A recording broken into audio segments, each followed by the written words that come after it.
Okay. So, is there really a difference between George Bush and the dove, Barack Obama? Change that we can believe in? Is there really a change? Was there any harm coming to us? Any danger coming to us from Iraq? No. Now, Al-Qaeda, and you heard Jim Jones, who was the National Security Advisor, 2 years ago he said there are less than 100 Al-Qaeda operatives in Afghanistan. Now, we said we're going to go to Afghanistan to clean it up from Al-Qaeda. And we have 130,000 troops over there right now.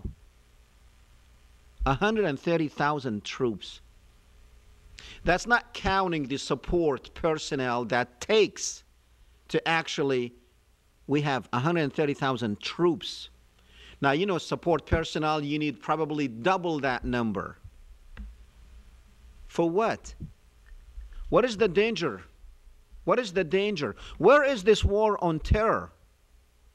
Was Libya danger in any way threaten the United States?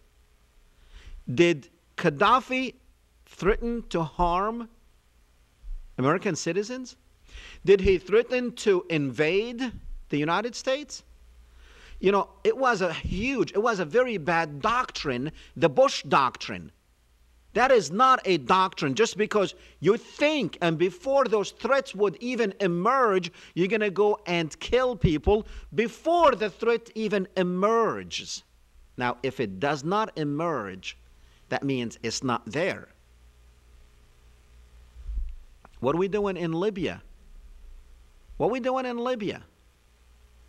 Was there any threat? No. Was there any threat even thinking? Was Gaddafi even thinking of any? No, it was not. Oh, we went there to protect the civilians. Sure, they can't find anything, so they play on your emotions and say, we have to go protect the civilians. Well, I'll tell you what, let's continue with the videos.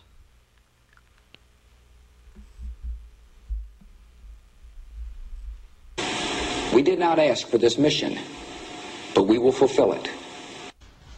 Now, the United States did not seek this outcome. Your mission is defined. Your objectives are clear. Your goal is just. Our goal is focused, our cause is just, and our coalition is strong. Well, same speech. Same speech. No difference. Oh, we didn't ask for this. Oh, really? We didn't ask for Libya? Did Libya ask for us? Same thing, what George Bush said. Oh, we have a coalition. Really? Same thing. It's the same power that is controlling our president that is speaking. Our president is just coming on the screen just to show us his face. He's not the one talking. 3 teleprompters were there a couple of days ago for Obama to deliver their speech to us. Not his speech, their speech. The same speech that they had written for Bush. Now let's see. Let's go and play. Let's see what he said in that speech, and let's justify what he did. Or let's, as Americans, justify going and killing other people. Let's do it. You know, never hesitate to use our military swiftly, decisively, and unilaterally when necessary to defend our people, our homeland, our allies, and our core interests. Born as we are, out of a revolution by those who longed to be free, we welcome the fact that history is on the move in the Middle East and North Africa, and that young people are leading the way. Because wherever people long to be free, they will find a friend in the United States. But let us also remember that for generations we have done the hard work of protecting our own people as well as millions around the globe. Just pause that for a second. We have done so because... Okay? So now the United States is looking for people who want to be free, people who long to be free. Freedom is on the march. For 62 years, the Palestinians have been killed, oppressed, kicked out of their homes, massacred. You're lying. You are lying, Mr. President. You are lying. But you have to put it in a nice frame so the American people can go along with your murderers. With your murderers. Come on now. You want to help people who want to be free? Yeah, you got the Palestinian people that once that you, Mr. President, used to support before you became a senator of the United States. When you used to be in Chicago, you supported the Palestinian people. You used to be on their side. You used to go into their demonstrations and demonstrate with them. Yeah, you want to help people who want to be free. History is on the move. What about the guy in Bahrain that was shot at close range? That's not people who want to be free. And you will not hesitate to choose force swiftly and decisively. When our people are threatened, our homeland is threatened, none of that is taking place. We are going out there and threatening people in their homes. That's what we're doing. Continue. We know that our own future is safer, our own future is brighter, if more of mankind can live with the bright light of freedom and dignity. We know what he said on the campaign trail. We know what he said 2 years ago. And we know what he's doing now. Now, is what he's doing comes even close to what he said? Of course not. Of course not. Now, is what he's doing in line with what George Bush was doing? Of course, yes. Only when it comes to foreign policy. Because foreign policy is not controlled by the United States. Our policy is not our policy. It is somebody else's policy. Now, who benefited out of what is going on in the Middle East? Well, it's somebody who actually said this over 40 years ago of exactly what they want to do. You see, like we have pointed out here many times, over and over again, these revolutions in the Middle East, the timing of all these revolutions should be the proof that the Arab people had nothing to do with these revolutions, that it was all along somebody else who wanted to do this, and that somebody else talked about it. Israel have talked about this. And I always refer people to many documents, but there are 3 different documents that you really need to go and study, and then the whole thing becomes very clear to you. Now, after you study those 3 documents, come back to me and tell me if you still don't understand it. Then maybe we can give you some more help and some more pointers in understanding what is happening. No one out there can tell me that there is a benefit for us in Libya. You want to talk about oil? We did not have a problem getting Gaddafi's oil, period. Period. We were getting as much oil from Libya as we want. As it was the same case that we went to Iraq, it was not for oil, because we were getting Saddam's oil even when he was under siege. Even when he was under embargo, we were still getting his oil. So don't tell me that we went there to protect our oil interest. We did not. What we are doing And anyone who is an observant on what is happening in Libya understand that they are working on having one part of the country controlled by the rebels, another part of the country controlled by Gaddafi. The division of Libya. Now they know and they understand that the opposition, that opposition will not be able to rule Libya on its own. It's divided. And there are probably more people on this side than they have on the side of the oppositions. Civil war, division of the country. And that's exactly what the Zionist plan for the Middle East called for. Go read it. Read that plan first. The Zionist plan for the Middle East. Also, it is also known as Strategies for Israel in the 1980s. Go see it. So write that one down. Strategies of Israel in the 1980s. And it's the same thing also as the Zionist plan for the Middle East. Read that one. And once you finish reading that one, then read the second document that I'm going to give you. It's called Clean Break. Just Clean Break. Put that in your search engine and search it. Read that one after you read the Zionist plan for the Middle East. And once you finish with the Clean Break document, which is Strategy for Securing the Realm, that was written by Douglas Feith, Richard Pearl, Paul Wolfowitz, and many others back in 1996. And they wanted these, the ones that we came to know them as the neocons. Not when they wrote that document back in 1996, but when George Bush became the President of the United States. That is the George Bush, the Son, and the Holy Ghost. So now when you, not the Father, so now when you read that Clean Break, Strategy for Securing the Realm, you will understand why these same people who wrote that document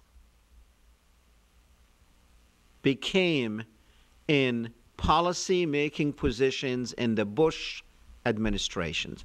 They tried to pass that through in 1996, but the president at that time was Clinton. Bill Clinton refused to go along with their doctrine, the Clean Break doctrine. And at that time, Prime Minister Netanyahu was the Prime Minister of Israel. So they could not pass it through in 1996, but they did when George Bush became the president, and they put these same people within the George Bush administrations. They talked about that. They talked about that. They said, we don't care who the president is, but we are going to supply the president with our advisors, those advisors who will work with him, those advisors that we have groomed to govern in the shadows of the president. And that's exactly what they said, and that's exactly what they did. They said you can't have the president to be from among the people, the corrupt people. But we are going to supply our own advisors who will actually be making the policy and the decisions. That's why they supplied George Bush with Paul Wolfowitz, Douglas Feith, and Richard Pearl. Richard Pearl, the same Richard Pearl that on September 12, 2001, was at the Oval Office early in the morning telling the president that he must attack Iraq. That was September 12, 2001.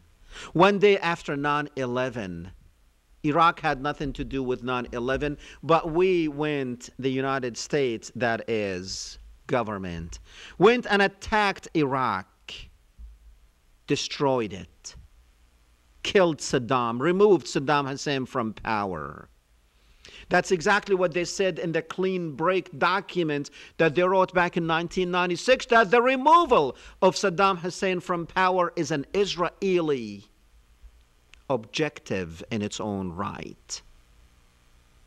They wrote that back in 1996, and they came in 2003 to execute what they wrote, to make room for the Zionist plan for the Middle East and to make room for the supremacy of Israel. But Israel could not be a supreme power if you have all these Arab countries around it, and they are, even though they are divided, but the people of those countries are not divided. Even though the governments were divided, but the people were not divided. The people around them in all of these 22 Arab countries thought of themselves as one people. So how can we make the Arab world look like Latin America, where you have separate countries, even though at one time they used to speak the same language and the same religion, but now they think of themselves totally different from the other guy next door, with no connection, none whatsoever. So how can we do that to the Arabs? The Latinization of the Arab world, that's exactly what you are witnessing now. You are witnessing the division of these Arab countries into religious sectors, into ethnic sectors. They are fueling the sectarian war. That's exactly what they said, by the way. Go read the Zionist plan for the Middle East, you will see that. And then they wrote one for us. It's called Project for the New American Century. Go read that one. That's the third document that I promised you I will give you. 3 documents: the Zionist plan for the Middle East, the Clean Break document, and the Project for a New American Century. You will see where George Bush doctrine came from. The preemptive strike, the unilateral moves to go and destroy countries. You will see where all these doctrines came from. Nowhere except the Zionists, who were in control of our country and who are still and remain in control of our country, our lives, our money, and our media. Why are you seeing on TV, why are you seeing the war in Libya being covered as a butcher wanting to kill his own people? Why? Do you really believe? Even though I'm not taking his side, he can go to hell as far as I'm concerned. Okay? But you're not seeing the truth. You're not seeing what is happening. Who benefits out of all this? It's the same entity that benefited out of Iraq. It's not the United States. It is not the United States that benefited out of Iraq, but who cares? These people don't care what happens to the United States. These people don't care if the United States go to hell. They don't care. They want to do one thing and one thing only. They want to control the world out of Jerusalem. That's what they want to do. They want to control the world out of Jerusalem, and you know what? Don't tell me that they are not. Because everyone who wants to be something in this country, before he even goes to become, before he even announces his candidacy for either Congress, Senate, or any, they go to Jerusalem. Sarah Palin was there a couple of weeks ago.